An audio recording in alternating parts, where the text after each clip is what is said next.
Welcome to electron In this video, we're going to take a look at some basic symbols that you might encounter when we look at circuits in this course. The symbols represent real devices. Of course, the symbols are not really true picture representation of those, but when you get used to symbols, it becomes as if you're looking at the real thing.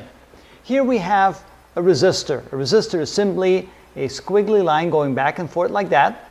The resistor, the symbol that we use for resistance is R, and the units we have for resistance is ohms.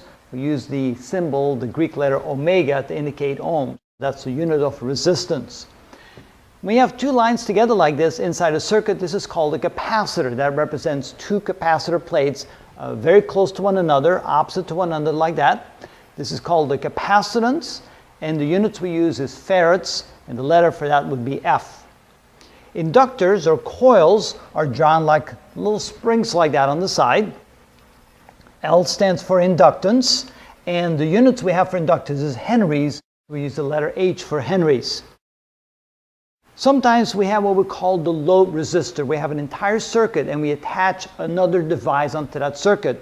That device usually has some sort of resistance, and we call that the load resistor. It's not really part of the circuit. It's simply we load the circuit with this device or with this resistor. So it's called the load resistor, and we have a sub L to indicate that that's the load resistor. Just like a resistor, the units are ohms. We use the Greek letter omega. Sometimes we have what we call variable resistors. Resistors that we can vary, so we can vary the resistance of the resistor. We draw a little arrow through that indicates that the resistor can be changed in value. We also need to have power sources or voltage sources. In this case, we have what we've drawn here, a battery. A battery is a series of lines, long and short lines. Where the long side starts, that's where the positive side of the battery is. Where the battery ends with the short line, that's where the negative end of the battery is. Sometimes we also call the battery the EMF, the electromotive force, because it basically forces current through the circuit. We use the letter V to indicate volts for the battery, and that's also then the units. The units and the symbol for the battery is actually the same. We use volts. We can also have variable capacitors. In some circuits, we can vary the capacitor, and therefore we have a capacitor symbol with a little arrow through it.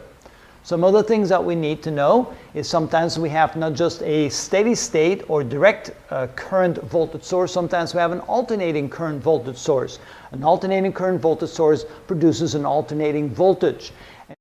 It increases, decreases, goes negative. Actually, the voltage becomes positive, negative throughout its cycle. So it produces what we call AC voltage, and we have this sine wave symbol inside a circle to indicate that. We also will be dealing with certain solid-state devices. A transistor is one of the simplest form of solid-state devices. We have a current coming in, another controlling current that determines how much current will come out of the device. We'll learn more about transistors. Another solid-state device is a diode, which basically only lets current through in one direction, not so much in the other direction, maybe just a small amount of lead current. So a diode indicates what direction it will allow the current to flow. And finally, we have something what we call connection to ground. This is a ground connection. We have a series of small lines that get shorter and shorter and shorter. That means when your circuit is connected to ground, the voltage will be zero at that location, and that then becomes your reference voltage of the circuit.